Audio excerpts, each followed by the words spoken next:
How's it going, everybody? Wayne here. So I was asked the other day, why do I collect video games? And I started thinking to myself, why does anybody collect video games? Some people might do it because it's an investment for them. They can take a game and sell it for a higher price later on. Other people might do it because they couldn't have it growing up. Their parents wouldn't buy it for them, or they just couldn't afford it. I collect video games because of the feeling it gives me. Nothing beats coming home and popping in a video game and drowning out all the other nonsense going on in your life. The nostalgic feeling reminds you of when you were a kid. You had no worries except remembering to wipe your butt because you were in such a hurry to get back to Super Mario Bros. 3. And then your mom had to do your laundry on Sundays because you had big brown streaks in your undies. I also do it for the thrill of the hunt. Out here in Japan, I don't get to hit the yard sales or the game stores and find those great deals out in the wild like I used to. I'm stuck with eBay and online shopping. But when I do go back to the States, I always love waking up early on the weekends, going out to the yard sales and the flea markets and finding that score. Even if you're walking around all day, just finding a couple games for a good deal is totally worth it. I have so many good memories playing video games, and I love having this collection and just being surrounded by good memories. So what are some of the reasons you collect video games and not download them digitally? I'd love to hear about them in the comments. But until then, here's 10 more games that I'll be adding to the collection today. Let's check them out.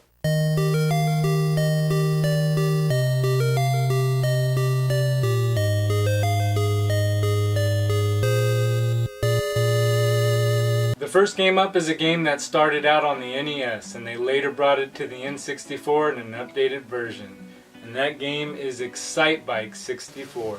Excitebike was developed by Left Field Productions and published by Nintendo. It released for the N64 in 2000.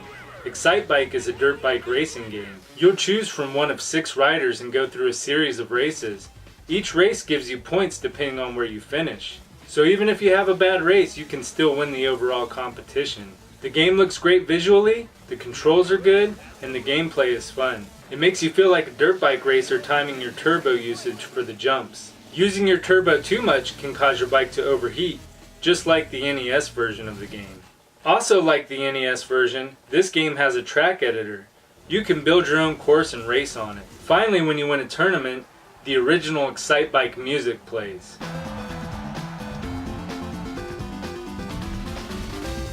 Excitebike 64 is a fun game, even if you're not a huge fan of dirt bike racing. Excitebike 64 is game number 126 for the N64 library. Next up we have another dirt racing game, and that game is Top Gear Rally. Top Gear Rally was developed by Boss Game Studios and published by Midway. It released for the N64 in 1997. Top Gear Rally is a rally car racing game. It's a pretty average racing game. The game tries to give you the feel of driving a real rally car. You go down the track sliding around corners and trying to pass opponents. There isn't a whole lot to see while driving down the track. The races are pretty long and I found myself getting pretty bored. The arcade mode is pretty much the same. It's not a terrible game, but it's not a great game either. I would pick other racing games over this one. And Top Gear Rally is game number 127 for the N64 library. Next up we have a football game, and that game is NFL Blitz 2001. Another game by Midway, NFL Blitz 2001 was released in September of 2000. We've already covered NFL Blitz, and this game is pretty much the same. The graphics were improved, and Blitz 2001 allowed 4 players to play. The Blitz games are arcade-style football games that allow for epic tackles and crazy plays. Just like the first game, it takes 30 yards to make a first down. I'm not a huge fan of sports games, but the NFL Blitz series is pretty fun. Another cool thing 2001 has going for it is having real teams and real player names.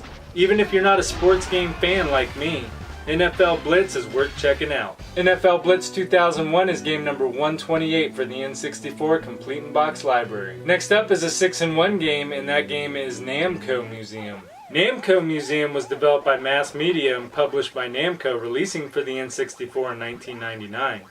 Namco Museum is a 6-in-1 game, letting you choose from older classic games.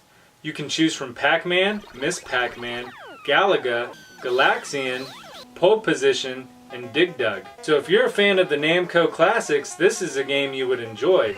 It's pretty interesting playing these older games with the N64 stick. It almost feels like cheating in some of the games. The games do perform much better on the N64. Other than playing more classic games, Namco Museum doesn't have anything going for it. Namco Museum is game number 129 for the collection. Here we got a fighting game.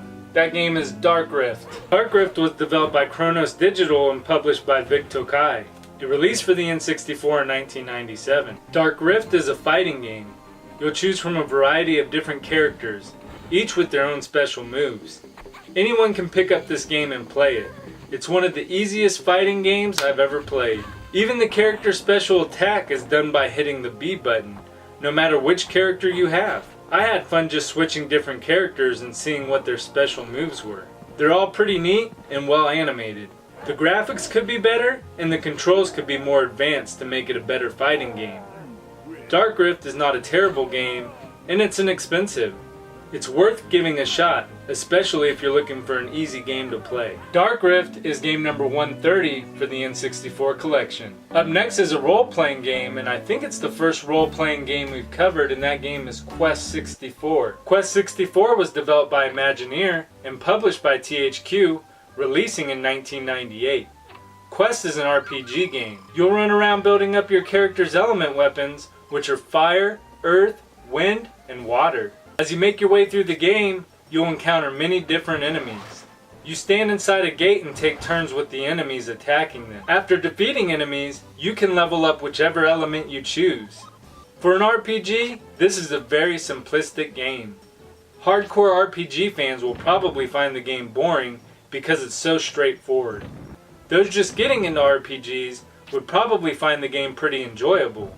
The graphics in the game are great, the controls are good, and the gameplay is decent. If you're looking to get into RPGs, Quest 64 is a good game to start with. Quest 64 is game number 131 for the collection. The last 4 games in the lot were duplicates, and one of those games I'm keeping because it's an interesting variant. And that game is Cruis'n World. Anytime I get a duplicate, I go through and I look which box is better, which manual's better, which game label's better, and I'll swap them out and sell the other one off. Well, as I was checking out Cruis'n World, I noticed that the inside of one box had a game holder in it, built in, and the other one was just an empty box that required a tray. So if you look in this Cruis'n World box, it has a tray. If you look in this Cruis'n World box, it's got a built-in game holder. So this lot that I just got came from Canada, so I'm guessing it's a variant between the US and Canadian version of the game. But it was cool enough to go ahead and keep them both. So I now have 2 Cruis'n Worlds in the collection. Of course I won't be adding it to the counter though. The other 3 duplicates were Extreme G, Turok 2 Seeds of Evil, and Turok 3 Shadow of Oblivion. This lot of 10 games cost me $134 shipped. And $134 shipped, that brings our total up to $7,739 for the N64 Complete in Box library. Let's get these games on the shelf.